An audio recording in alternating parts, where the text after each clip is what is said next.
mês falando a respeito da pessoa do Deus Pai, e depois de 2 meses falando a respeito da pessoa e obra de Jesus Cristo, Filho de Deus, nós passaremos esses 2 próximos meses falando a respeito da pessoa e da obra do Espírito Santo, que é a terceira pessoa da Trindade. Então, seguindo o programa de exposições do 3º artigo do Credo Apostólico, no dia 5/11, creio no Espírito Santo, hoje, 12/11, na Santa Igreja de Cristo, 19/11, na comunhão dos santos, dia 26/11, no perdão dos pecados, dia 3 de dezembro, na ressurreição do corpo, dia 10 de dezembro e na vida eterna, dia 17 de dezembro, provavelmente o dia em que nós estaremos comemorando o Natal, e o título do sermão será Amém, o último sermão sobre o Credo Apostólico. Introduzindo então o creio no Espírito Santo, hoje, irmãos, nós observamos no Brasil e no mundo afora uma série de crenças e práticas esquisitas que são provenientes de um mau entendimento a respeito do Espírito Santo. No caso do Brasil, nós estamos falando de uma cultura bastante sincrética, misturada, religiosamente misturada, e que é influenciada historicamente pela religião indígena, pela religião africana e pelo cristianismo que veio até nós através dos europeus. Essa mistura de influências acabou ocasionando todo tipo de práticas estranhas nos cultos evangélicos. Então eu anotei alguns aqui para falar para vocês. Vejamos algumas dessas práticas estranhas. Pastores soprando, pessoas caindo, gente rodopiando, quebra de maldição hereditária, entrevista com demônios, unção do riso, transferência de unção, confissão positiva, distribuição de dentes de ouro, objetos ungidos, talismãs, pessoas se apegando a objetos para que possam ter fé, pessoas imitando animais e cultos com elementos judaicos. E se vocês quiserem acreditar, por esses dias alguém me enviou um vídeo em que havia um homem com a roupa sacerdotal sendo apresentado por uma igreja como sumo sacerdote. Lugar este que, segundo o livro de Hebreus, hoje pertence a Cristo. Então a gente está vendo muita coisa errada na igreja evangélica brasileira. E todas essas práticas antibíblicas, geralmente, são lançadas por essas igrejas na conta do Espírito Santo, fazendo com que o nome de Deus seja zombado entre os incrédulos que costumam interpretar os cultos cristãos, os cultos evangélicos, como manifestações de demência coletiva. É assim que o mundo tem visto o que está acontecendo nas igrejas. E por esse motivo eu me recordei de certa vez que eu li um texto do pastor Augusto Nicodemos Lopes, em que ele dizia: eu não me envergonho da loucura do evangelho, mas das loucuras de alguns que se chamam evangélicos, eu me envergonho sim. Irmãos, é verdade que o homem natural ele não compreende as coisas do Espírito, porque elas se discernem espiritualmente. Mas isso não significa que nós temos o direito de produzir todo tipo de desordem e dizer que é obra do Espírito Santo. Quem nos deu essa autoridade de criarmos cada dia uma coisa nova na igreja e falarmos que esse é o trabalhar do Espírito Santo? Por isso, amados, mais do que nunca, ao invés de nós tentarmos acomodar as Escrituras às nossas experiências religiosas, nós precisamos examinar nossas experiências religiosas à luz das Escrituras. No que diz respeito a experiências, eu gosto de lembrar daquele texto que Paulo fala com os cristãos da Galácia, os Gálatas. Ele diz: ainda que nós mesmos, ou um anjo do céu vos pregue um evangelho diferente do que já vos pregamos, seja maldito. E a sua experiência pode ser a mais mirabolante que você imaginar ou você achar que é infalível, mas nenhuma experiência ela tem maior valor do que a palavra de Deus. Então Paulo vai dizer: ainda que um anjo pregue outro evangelho, nós precisamos rejeitar esse anjo. Nós precisamos rejeitar os líderes que pregam falsos evangelhos. Sobre personalidades, 2 Coríntios 11, 13 e 14, Paulo diz: esses homens são falsos apóstolos, obreiros desonestos, disfarçando-se de apóstolos de Cristo. E aí ele diz: não é de se admirar, pois o próprio Satanás se disfarça em anjo de luz. Então pensa numa coisa: toda vez que você tiver entre a experiência e a escritura, fica com a Bíblia. Toda vez que você tiver entre a palavra de um pastor e a escritura, fica com a escritura. Toda vez que você estiver diante de uma personalidade influente ou a escritura, fica com a escritura.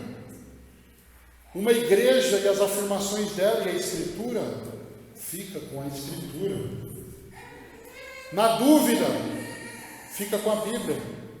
E na certeza também fica com a Bíblia. Sempre na escritura. O Espírito Santo, ele não é quem nós queremos que ele seja. O Espírito Santo não faz as coisas da forma que nós queremos que ele faça. Ele não pode ser controlado pelas nossas influências culturais, sejam elas indígenas, africanas, europeias, seja qual for. O Espírito Santo não é dominado pela nossa cultura. Ele não pode ser controlado pelas novas ondas de espiritualidade que surgem. Deitar em cima de sepulcros para pegar a unção da pessoa que morreu. Gente, as pessoas estão praticando cada coisa absurda. Nós não temos autoridade para ensinar sobre a pessoa e a obra do Espírito baseado nessas coisas, porque essas coisas não são bíblicas. Nós não precisamos, não há necessidade de nós inventarmos qualquer crença ou prática. Nós precisamos tão somente olhar para a palavra de Deus e ver o que ela diz sobre a pessoa e a obra do Espírito. Quem é o Espírito Santo? O que ele faz? Hoje eu quero pregar no Evangelho de Jesus, segundo o testemunho de João, capítulo 14.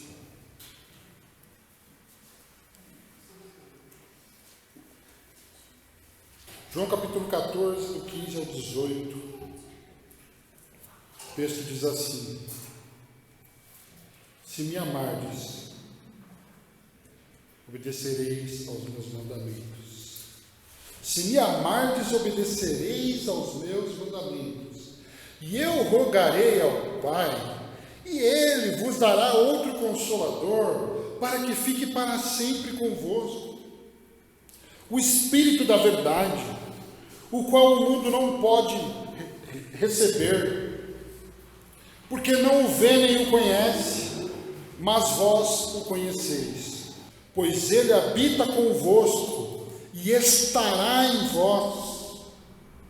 Não vos deixarei órfãos, eu voltarei para vós.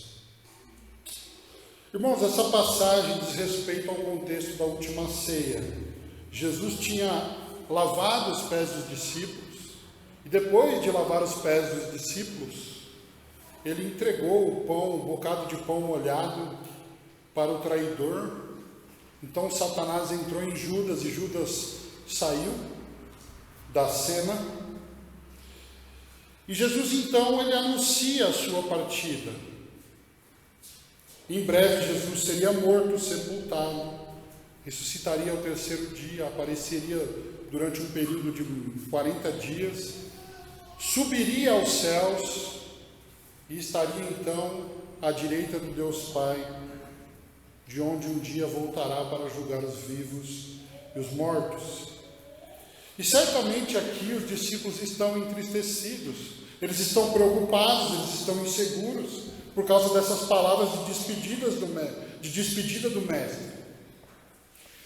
Mas antes de partir, Jesus consola e conforta os seus discípulos com duas promessas. A primeira promessa, Jesus prometeu que prepararia um lugar para os seus discípulos e depois voltaria para reencontrá-los.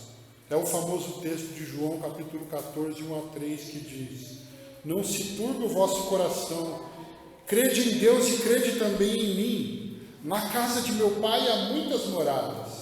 Se não fosse assim, eu vos teria dito, pois vou preparar-vos lugar. E se eu for e vos preparar lugar, virei outra vez e vos levarei para mim, para que onde eu estiver estejais vós também.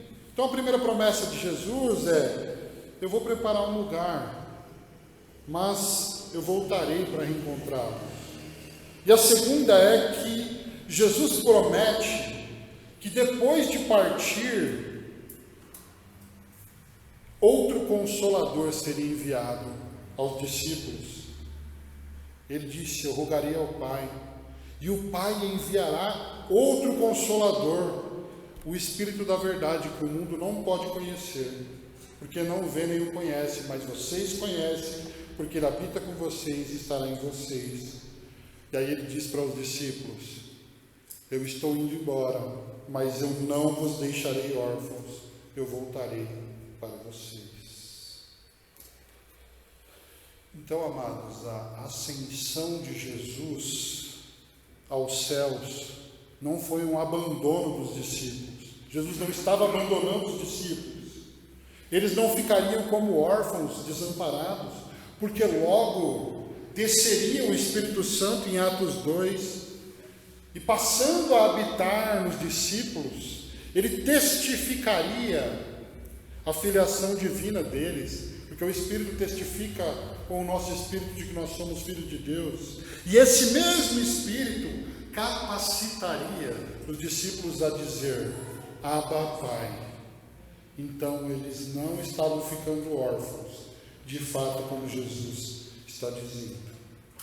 A pergunta é: o que nós aprendemos a respeito do Espírito Santo nessa passagem?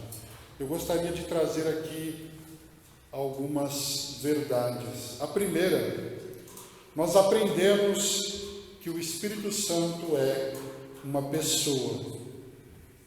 A verdade é que tanto a palavra ruá do Antigo Testamento hebraico, quanto a palavra pneuma do Novo Testamento grego, elas podem ser traduzidas como sopro, hálito, vento, respiração, vida, alma e espírito. Só que o perigo aqui é nós despersonalizarmos o espírito, entendendo ele como um elemento da natureza, como uma energia especial, uma força impessoal, ou até um fantasma. Tem uma tradução da Bíblia aí que traduziu o Espírito aqui como fantasma. Olha só o perigo. Mas se nós observarmos os capítulos 14 a 16, neles Jesus se refere ao Espírito Santo várias vezes usando o pronome ele, tratando o Espírito como uma pessoa. Olha só, capítulo 14, versículo 16: ele habita em vós. Capítulo 14, versículo 26: ele vos ensinará todas as coisas. Ainda no mesmo versículo: ele vos fará lembrar de todas as coisas. 15, 26: ele dará testemunho de mim. Capítulo 16, versículo 8: quando ele vier, convencerá o homem do pecado, da justiça e do juízo de Deus. Capítulo 16, versículo 13: ele vos conduzirá em toda a verdade. Capítulo 16, versículo 14: ele me glorificará. Então Jesus insistentemente vai se referindo ao Espírito, falando ele, indicando que o Espírito não é uma força impessoal, mas o Espírito é uma pessoa. E além disso, Jesus e os apóstolos, eles falavam do Espírito Santo como alguém que possui mente, sentimentos e vontade. Por exemplo, Romanos capítulo 8, 27 vai mostrar que o Espírito possui mente, porque o texto diz: e aquele que sonda os corações sabe qual a intenção do Espírito, ele intercede pelos santos segundo a vontade de Deus. Então, se o Espírito tem intenção, ele tem uma mente. O Espírito tem sentimentos, porque Efésios 4,30 vai dizer: e não entristeçais o Espírito Santo de Deus. E o Espírito, assim como toda pessoa, tem vontade, porque 1 Coríntios 12:11 vai dizer: mas um só Espírito realiza todas as coisas, distribuindo-as individualmente conforme deseja. Jesus chegou a dizer: o Espírito sopra aonde quer. Ali está um jogo de palavras com a palavra vento, né? O vento sopra onde quer, mas não sabe de onde vem nem para onde vai. Ele está falando do Espírito aqui.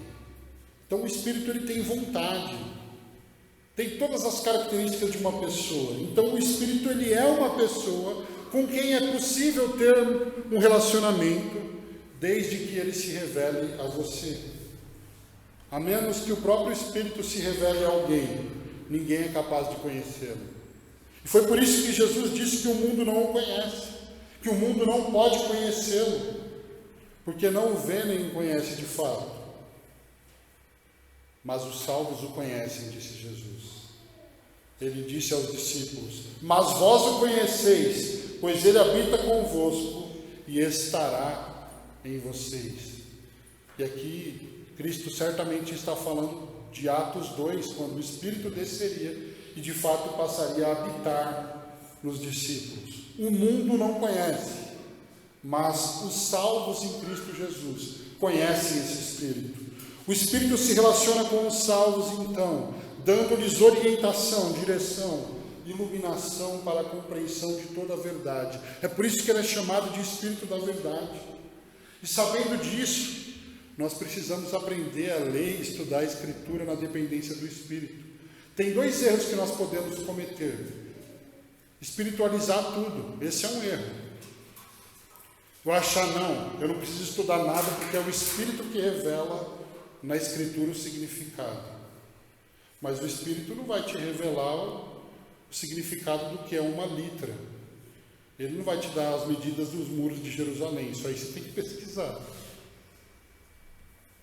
Então, leia a Bíblia, faça a sua parte, estude a Bíblia, compre comentários bíblicos, leia, se encha dessa palavra.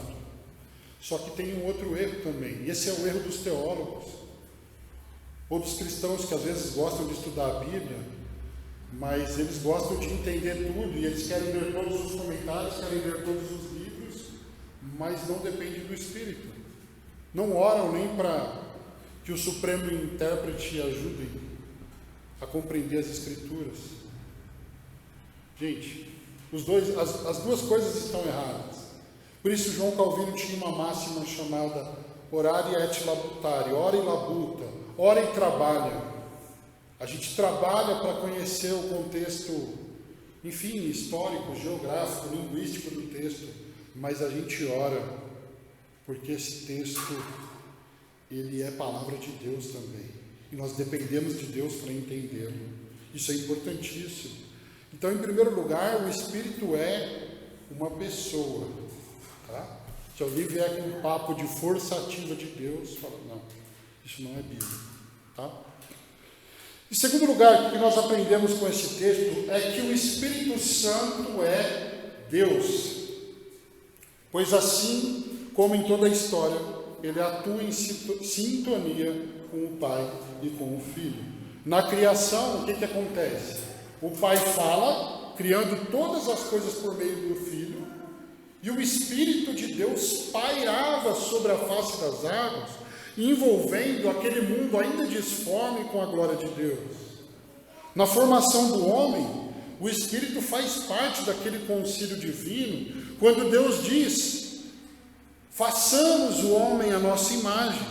E esse Espírito, ele é o sopro divino nas narinas de Adão, que concede o fôlego de vida, fazendo dele uma alma vivente.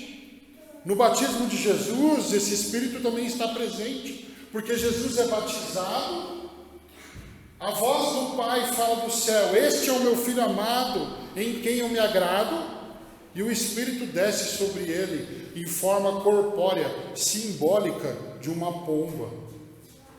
Mas o Espírito está o tempo todo na história atuando junto ao Pai e ao Filho. Na grande comissão, Jesus ordena: indo fazer discípulos de todas as nações, batizando-as em nome do Pai, do Filho e do Espírito Santo.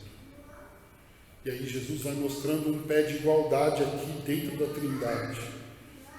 E agora nessa passagem, eu não sei se você conseguiu perceber, mas Jesus disse: eu rogarei ao Pai, e o Pai enviará outro Consolador. Você percebeu a Trindade aí? O Filho roga ao Pai, e o Pai envia o Espírito. A Trindade está o tempo todo trabalhando em sintonia. Então o Filho sobe, o Espírito desce, e o Pai é glorificado nisso. É por isso que o credo, ele não apenas diz creio em Deus Pai, nem apenas creio em Jesus Cristo, mas ele também diz creio no Espírito Santo, porque o Pai é Deus, porque o Filho é Deus, e porque o Espírito Santo também é Deus. Mas é necessário afirmar: não há três deuses, há um só Deus. Três pessoas que constituem uma comunidade trina, formada pelo Pai, pelo Filho e pelo Espírito. E se você ainda tem dúvidas, o Espírito possui atributos divinos.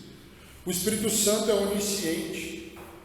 1 Coríntios capítulo 2, 10 e 11 diz: pois o Espírito examina todas as coisas, até mesmo as profundezas de Deus. Ninguém conhece as coisas de Deus a não ser o Espírito de Deus. O Espírito é onisciente. Ele conhece a profundidade das riquezas do conhecimento e da sabedoria de Deus. O Espírito, além de onisciente, ele é onipresente, porque o salmista, no Salmo 139, versículos 7 a 10, ele diz: para onde me ausentarei do teu Espírito? Para onde eu fugirei da tua face? Se eu subir ao céu, lá tu estás. Se eu fizer a minha cama nas profundezas, tu estás ali também. Se eu tomar as asas da alvorada, se habitar nas extremidades do mar, ainda ali a tua mão me guiará, e a tua mão direita me sustentará. O Espírito é onipresente também. E se você ainda tem dúvida, se nós lermos Atos capítulo 5, nós vamos perceber que um casal chamado Ananias e Safira vendeu a sua propriedade. E eles deram a oferta, trazendo aos pés dos apóstolos a oferta para a igreja. E eles disseram que a oferta que eles estavam dando era o total da propriedade que eles tinham vendido. Mas eles ficaram com uma parte. E o problema não era ficar com uma parte. Se eles quisessem, eles poderiam ficar, porque era deles. O problema era eles entregarem parte, dizendo que era o todo. Mentindo, segundo o texto bíblico, Pedro disse: Ananias, por que Satanás encheu o teu coração para que mentisses ao Espírito Santo e ficasses com uma parte do valor terreno? Quando o possuías não era teu? E depois de vendido o dinheiro não estava em teu poder? Como planejaste isso no coração? E aí Pedro diz: você não mentiu aos homens, você mentiu para Deus. Agora olha só, ele disse que Ananias mentiu para o Espírito Santo e depois ele disse, você mentiu para Deus. Então a Bíblia mostra claramente que o Espírito Santo é Deus. Ele é a terceira pessoa da Trindade e que geralmente atua glorificando o Pai e o Filho, sempre em unidade com eles. É o Espírito Santo que capacita eu e você a dizer Abba Pai. E é o Espírito Santo que lança luz sobre o Filho de Deus para que nós possamos enxergá-lo. Gente, se o Espírito Santo não iluminar a face de Cristo diante de nós, nós não podemos vê-lo. É o Espírito que faz isso. Ele lança luz sobre o Filho e ninguém pode dizer Jesus é o Senhor a não ser por meio dele. É Ele que nos capacita a glorificar o Pai. É Ele que nos capacita a glorificar o Filho. E essa é uma característica do Espírito Santo curiosa, que ele sempre está lançando luz sobre o Pai, ele sempre está lançando luz sobre o Filho, de modo que o John Stott usa uma ilustração. Ele diz: quando uma iluminação é bem feita, os projetores são colocados de tal forma que eles não aparecem. O que se vê é apenas o prédio para onde estão voltados os holofotes. Então o Espírito Santo atua como um holofote oculto que ilumina o Salvador. Quando você passa perto de um poste, por exemplo, de iluminação, você fica olhando para o poste ou você fica olhando para aquilo que ele ilumina, para aquilo que ele deixa claro diante de você? O John Stott usa essa figura para mostrar como o Espírito Santo lança luz sobre o Pai e sobre o Filho. Amados, apesar do Espírito Santo ter uma característica de glorificar as demais pessoas da Trindade, sua divindade implica que nós não só podemos, mas nós devemos adorá-lo da mesma forma que nós adoramos ao Deus Pai e adoramos ao Deus Filho. Por uma conclusão lógica, o Pai, o Filho e o Espírito são Deus.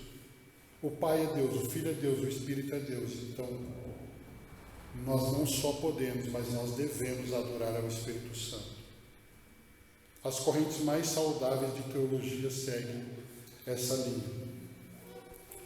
Então, até agora, o que nós aprendemos a respeito do Espírito nesse texto? O Espírito é uma pessoa. E o Espírito é Deus, certo? E aqui eu trago a terceira verdade a respeito do Espírito Santo. Nós aprendemos nesse texto que o Espírito Santo é consolador. Jesus disse: eu rogarei ao Pai, e Ele vos enviará o Consolador. Eu rogarei ao Pai, e Ele vos enviará o Consolador. Queridos, a palavra grega traduzida por Consolador é Paráclitos, e também pode ser traduzida como advogado, defensor, ajudador, intercessor. E nesse ponto é necessário dizer algo sobre a obra do Espírito Santo aplicada aos indivíduos, às pessoas. Pensando nas obras dos diferentes membros da Trindade, o Pai é destacado nas obras de criação e providência.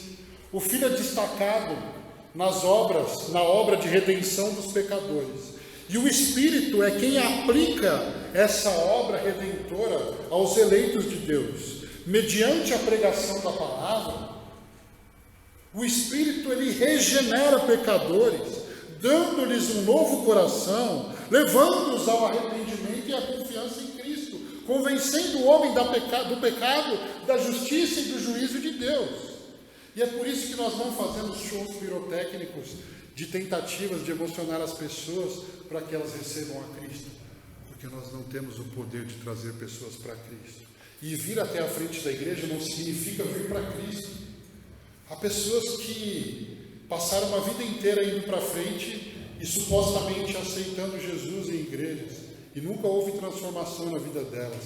Entenda uma coisa: nenhum líder humano tem o poder de, trazendo alguém para frente da igreja, convertê-la.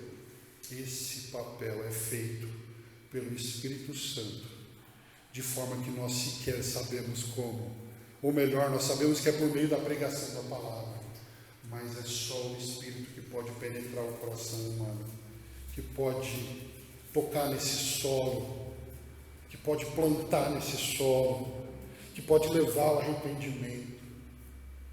O pregador ele pode ser eloquente, o pregador ele pode falar bem, o pregador ele pode ser estudado, mas ele não tem o poder de convencer o homem do pecado, da justiça e do juízo de Deus. É só o Espírito que faz isso. É por isso que Paulo falou: eu não quero pregar apoiado na sabedoria humana, mas no poder de Deus.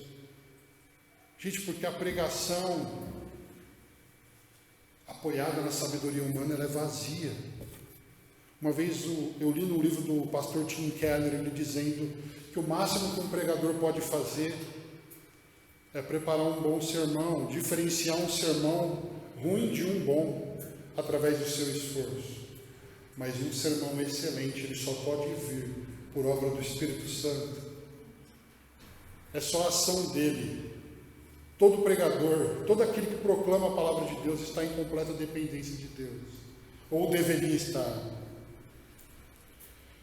Então esses pecadores, justificados mediante a fé na obra do Filho, eles passam a ser santificados pelo Espírito, que a cada dia os conforma à imagem de Jesus. Quando nós cremos em Cristo pela fé, inicia-se uma obra em nós, chamada santificação. Santificação é o processo por meio do qual o Espírito, a cada dia, progressivamente, nos torna mais semelhantes a Jesus. Isso é santificação. E é durante o processo de santificação que nós precisamos do Consolador, que nos faz perseverar através do seu consolo, da defesa, da ajuda, do encorajamento, da admoestação, da intercessão. O Espírito faz isso e usa tudo isso para nos fazer perseverar na fé. O pastor Tim Keller escreve: o Evangelho deve ser usado para confortar os aflitos e afligir os confortáveis. É isso que o Espírito faz. Quando nós estamos aflitos, ele vem e nos consola. Quando nós estamos acomodados, ele vem e nos confronta. E a gente precisa das duas coisas. É por isso que quando algum irmão na fé perde um ente querido, o que a gente fala? Nós dizemos que o Espírito Santo console o seu coração. Porque nós sabemos que ele é o Consolador. Mas também é por isso que quando nós estamos fazendo algo errado, o Espírito Santo desperta a nossa consciência, nos trazendo pesar, porque ele está também nos confrontando a todo momento. Toma cuidado, gente, tem um pessoal que fala assim: o Espírito Santo acusa. Eu não gosto de usar essa expressão porque o papel da acusação é do diabo. E ele é um paráclitos, ele é o defensor. Ele também é colocado nesse termo grego como advogado, assim como Jesus. Então o Espírito não está nos acusando, na verdade ele está nos confrontando e nos conformando à imagem do Filho de Deus. É diferente. Mas hoje eu quero chamar a sua atenção para um aspecto do consolo e da ajuda do Espírito Santo aos crentes, que é o que mais falou comigo quando eu estava estudando esse sermão. Presta atenção só no versículo 16. Jesus disse: eu rogarei ao Pai, e Ele vos enviará outro Consolador. E, gente, olha essa frase: para que fique para sempre convosco. Para que fique para sempre convosco. Entenda uma coisa: Jesus, ele não prometeu um consolador temporário. Jesus não prometeu um consolador passageiro ou condicional. Segundo a teologia de Jesus e as afirmações dele aqui, o Espírito não nos abandona. O Espírito não abandona os crentes. O Espírito não vai embora. Ele não fica conosco por apenas um momento da vida. Ele é permanente. Jesus disse: para que fique para sempre convosco. Gente, olha para isso. 2 Coríntios 1:22 vai dizer: foi Ele também que nos selou e pôs o Espírito como garantia em nosso coração. Efésios 1:13 e 14 vai dizer: vocês foram selados com o Espírito Santo da promessa, que é a garantia da nossa herança para a redenção da propriedade de Deus para o louvor da sua glória. O Espírito, ele é um selo de Deus, uma indicação de que o cristão pertence a Deus. E esse Espírito, ele não deixa de habitar no ser humano. Jesus disse: o Consolador virá e ele ficará com vocês para sempre.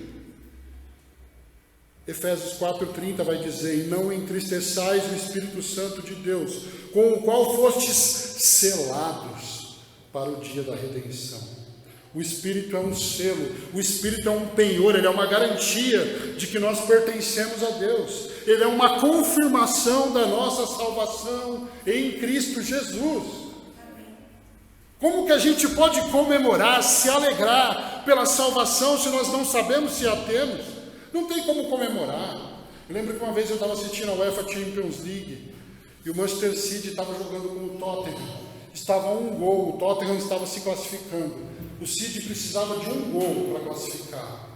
E, gente, esse gol saiu, uma bola rolada para o canto, o Sterling deu um chute cruzado lá, a bola entrou, o cara tirou a camiseta, caiu no chão, o time inteiro pulou em cima dele, o Guardiola endoidou, deu cambalhota, pulou em cima de todo mundo, a torcida explodiu, o Etihad Stadium estava fervendo. Aí daqui a pouco mostra o juiz assim, ó.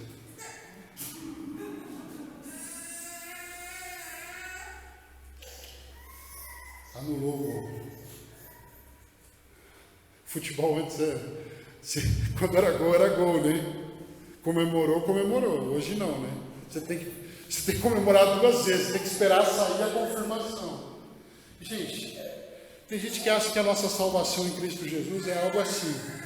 Quando eu atingir determinado grau de santidade da minha vida, eu vou poder dizer: eu sou salvo. Quando eu fizer as coisas certas e não mais errar, eu vou ser salvo. Quando minha vida estiver perfeitamente da forma que Deus quer, eu vou ser salvo. Está errado. Esse pensamento é antibíblico, porque ele se apoia nos nossos méritos. Agora, se nós cremos na obra de Jesus Cristo e que nós não somos salvos pelos nossos méritos, então nós temos certeza, nós temos convicção, e nós sabemos que o Espírito Santo habitando em nós é uma garantia, é um selo. Pode comemorar, você está selado para o dia da redenção. Você entende por que ele é o Consolador? A gente fica pensando que é consolo para essa vida, para os problemas dessa vida. É também, mas principalmente é consolo porque ele venceu a morte. Porque nem a morte pode nos separar de Deus. Entende? Se nós dormirmos hoje, se nós acordarmos amanhã, Deus estará conosco.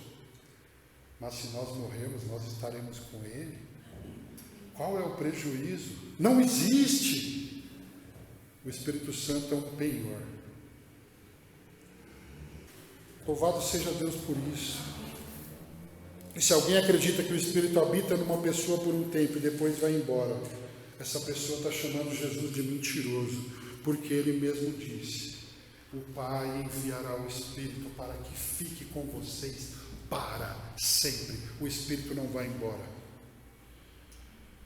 A questão é que se alguém abandona Cristo, não é que essa pessoa deixou de ser habitada pelo Espírito, é que essa pessoa não foi habitada pelo Espírito. Vir à igreja não significa ser habitado pelo Espírito. Essa é a questão. Tem gente que pensa: a pessoa que parou de servir a Deus, ela deixou de ser habitada pelo Espírito. Não. Se ela apostatou da fé, o Espírito não habitou nela. Segundo a Escritura é assim. Senão Jesus é um mentiroso. Jesus disse: o Espírito estará com os crentes para sempre.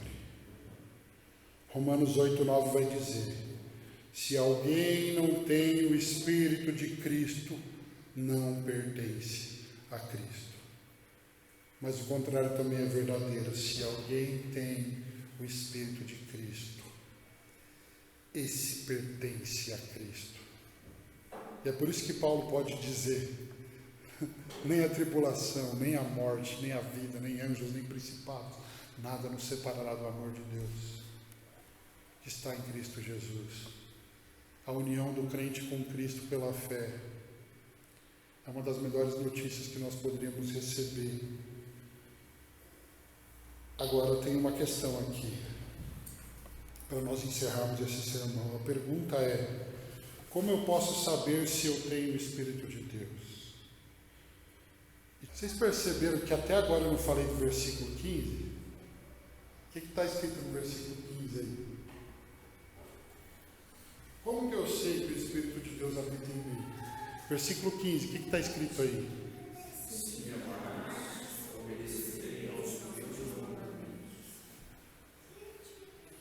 E versículo 21 ele diz: aquele que tem os meus mandamentos e a eles obedece, esse é o que me ama.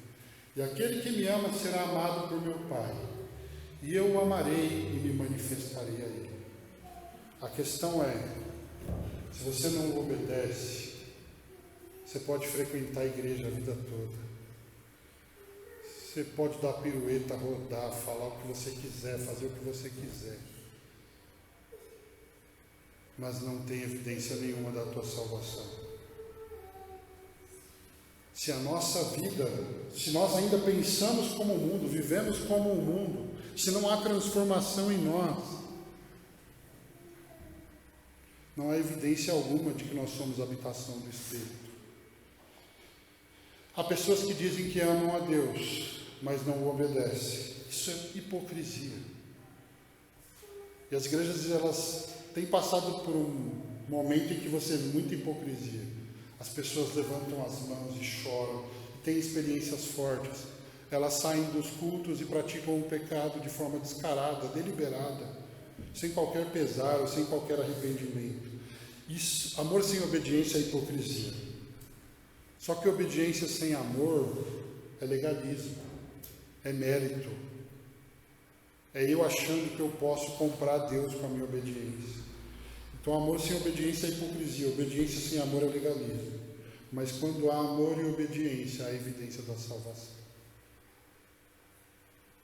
Porque Deus está testificando através do Espírito dele que nós somos filhos de Deus, produzindo amor por Deus em nossos corações, nos fazendo obedecer à vontade dele. E a maior evidência do Espírito na vida de alguém é a transformação de vida. Lembra do que eu falei no começo? Tem gente que vai olhar para você e vai falar: você nunca girou, nunca rodopiou, ninguém nunca soprou você e caiu, você nunca saiu derrubando o demônio? E vai falar: você não é crente. O quê? Tem gente que vai chegar diante de Deus e vai dizer: Senhor, nós profetizamos em teu nome. E Jesus vai falar: eu não te conheço. E ele vai dizer: apartai-vos de mim, vocês que praticam a iniquidade.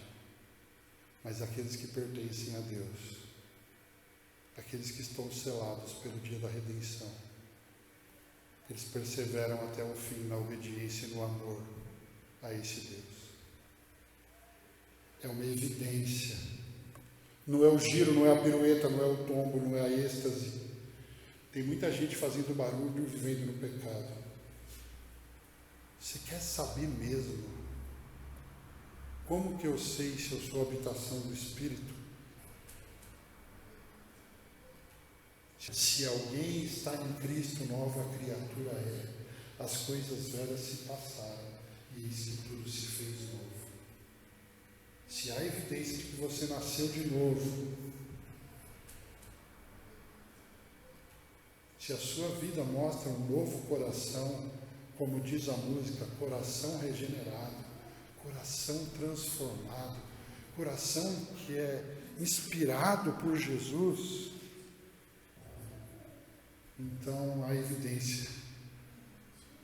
Você é selado, mas se não há transformação, na verdade há autoilusão. Eu estou enganando a mim mesmo, frequentando uma igreja para parecer cristão, ou para de repente ter pessoas com quem conversar, ou frequentar como se fosse um clube. Gente, é necessário que aqueles que dizem estar nele andem como ele andou, como disse João.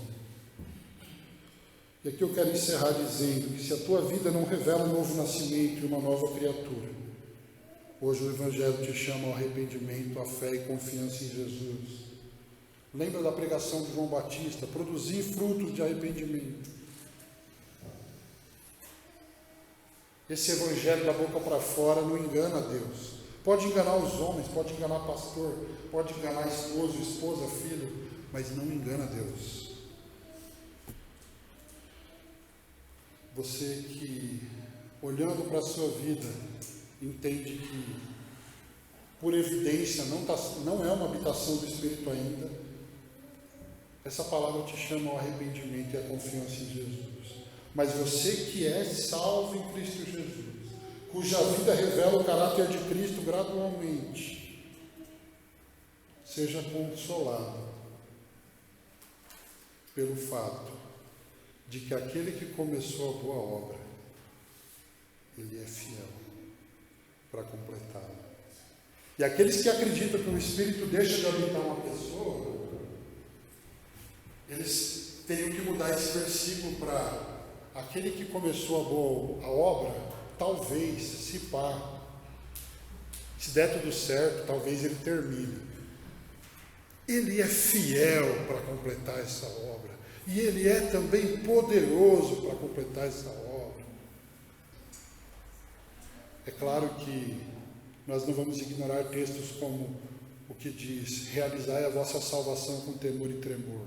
Busque a Deus, busque a santidade, viva perto da palavra, da comunhão, dos meios de graça, se envolva com a igreja, sirva o reino dele, ame o Senhor. Consolado por essa verdade, aquele que começou a obra, ele não vai embora, ele vai completar. Talvez durante a sua vida você já tenha sido abandonado por alguém. Talvez você tenha sido abandonado por seus pais. Talvez você tenha sido abandonado por amores, pessoas que te iludiram e disseram: eu amo você, e depois foram embora. Talvez você tenha sido abandonado por um cônjuge. Talvez tenha até medo do abandono. Mas o consolo de Jesus para todos os salvos continua sendo: eis que eu estou convosco todos os dias, até a consumação dos séculos. Ele disse: eu não vos deixarei órfãos, mas voltarei para vocês. O Consolador, enviado pelo Pai, jamais abandonará os crentes em Jesus Cristo. Hoje nós aprendemos algumas verdades sobre o Espírito Santo. O Espírito Santo é uma pessoa, o Espírito Santo é Deus, o Espírito Santo é o Consolador que nunca vai embora. A minha oração é para que a nossa cultura e nossas expectativas não determinem o que nós acreditamos a respeito da pessoa e da obra do Espírito, mas que nós possamos crer no que a Escritura diz a respeito de quem o Espírito é e do que ele faz.